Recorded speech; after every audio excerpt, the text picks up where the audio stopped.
Hi there, I'm Andrea Koppel, and it's time for coffee, the podcast where you get to hear firsthand what the jobs and careers that interest you the most are really like.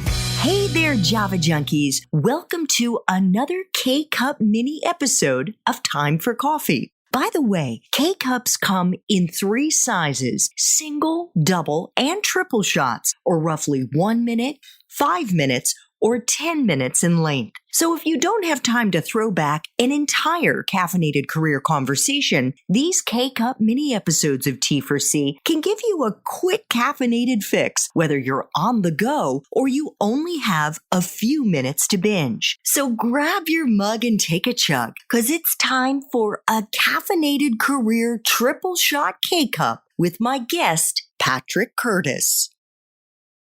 We kind of touched on this in the espresso shots, but I would love for you, Patrick, to help our young listeners better understand what all these different verticals are within the banking and finance industries and what the work is that they can expect to be doing earlier in their careers. And we should also highlight that if you are really interested in getting into this industry, you need to get internships, and you need to be thinking about that really by your freshman year, because they start recruiting in the summer, right, Patrick?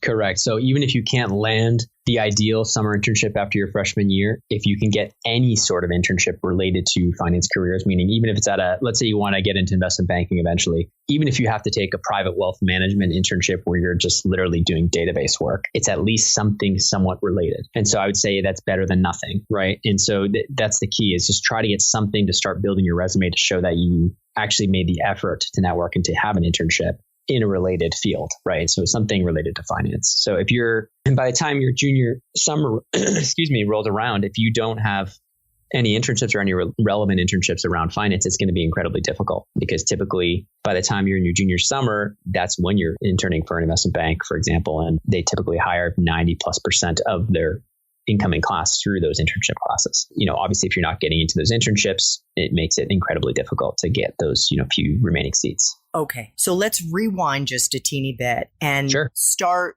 painting the picture here of the various verticals. You mentioned investment banking. So investment banking, and please continue. Sure. So investment banking, you can think of typically when you say investment banking, it is what's called the sell side. So you're basically selling advice. You're selling advice to large corporations. So let's say, for example, Uber just went public. They did an IPO. They hired an investment bank to advise them on that IPO and to help them bring those shares public, to sell part of the company to the public. So that's an example of one service that an investment bank will offer to its clients. The others is like a merger and acquisition. So investment bank will be hired to help a company purchase another company, or it'll be hired by a company to sell a specific division of that company. And so they'll run a whole sales process and try to get all the buyers into a frenzy, so they bid really high.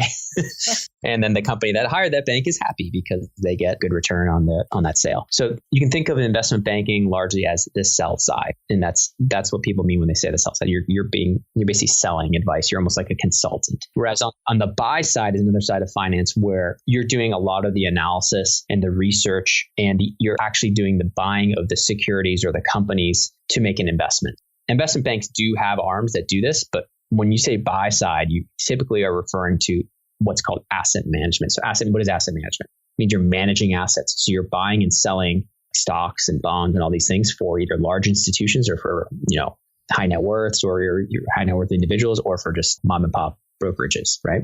So that's asset management. Another example of buy side is private equity. Private equity, what are you doing? You're buying private companies. So again, you're buying them, right? You have a pool of money that your founders raised. You use chunks of that money to go buy other companies. So you're still on the buy side. Or a hedge fund, instead of buying private companies, you're typically buying public companies in the stock market. So you're buying stocks either long, or you're betting against them short, or you're buying options on those stocks. So you're buying like an option to buy these shares in 3 months, for example. So in other words, buy side, you're making actual investment decisions that can impact whether your firm or your fund makes money or loses money. Sell side, you're typically selling your advice for other companies to either sell divisions, go IPO, or you're selling like equity research, stuff like that, research of specific industries. Does that make sense? Yeah, it does. What about the management consulting, real estate, and I guess you already covered sales and trading? Yeah, so sales and trading you can think of sales and trading almost like a toll booth inside the investment bank where they're collecting for hedge fund. So some of their clients of the investment bank will be like a hedge fund and they'll do trades through the investment bank. So the investment bank serves almost like a clearinghouse of the trades, and the sales and trading arm will typically like take a little fraction of the trades that are coming through there. So they're collecting like pennies on each trade. And why do they do that? Why don't they just do it directly?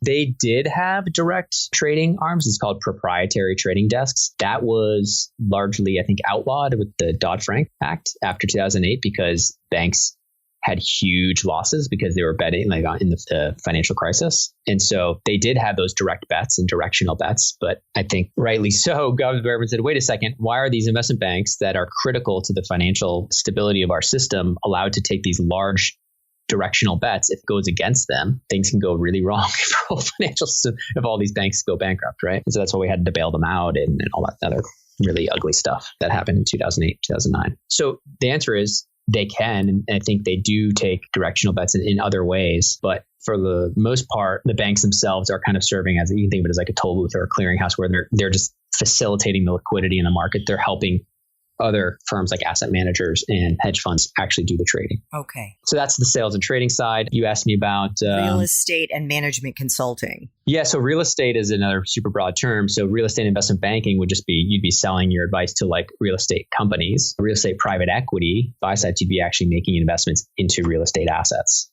So just like normal private equity, but just real estate focused. Mm-hmm. And then the other, corporate finance is another broad term, but typically it's, you can think of it, especially entry level, of like a financial analyst coming in, and there's like FLDP programs where they're kind of given a rotation through the entire corporation in like accounting and strategy and operations to basically see how the whole firm works, and decide where would be kind of a good future for them. So typically they'll be put through like a 2-year rotational program, and then they can decide which one they like the best, or the firm will say, hey, we really want you here working with this group. That's typically the way it works. And management consulting? Management consulting is very top heavy in terms of the firms. You can think of it closest to investment banking in terms of like it's pure consulting, whereas the investment banks are often hired for their advice and consult. It is a type of consulting. They're often paid in terms of like a percentage of the service they're given. So if they complete a transaction, they're given like 0.5% or 1% of the transaction value. Whereas consulting is often brought in for longer term projects to help facilitate like a transition. So let's say, here's a good example. I don't know who XYZ helped bring Uber public, right?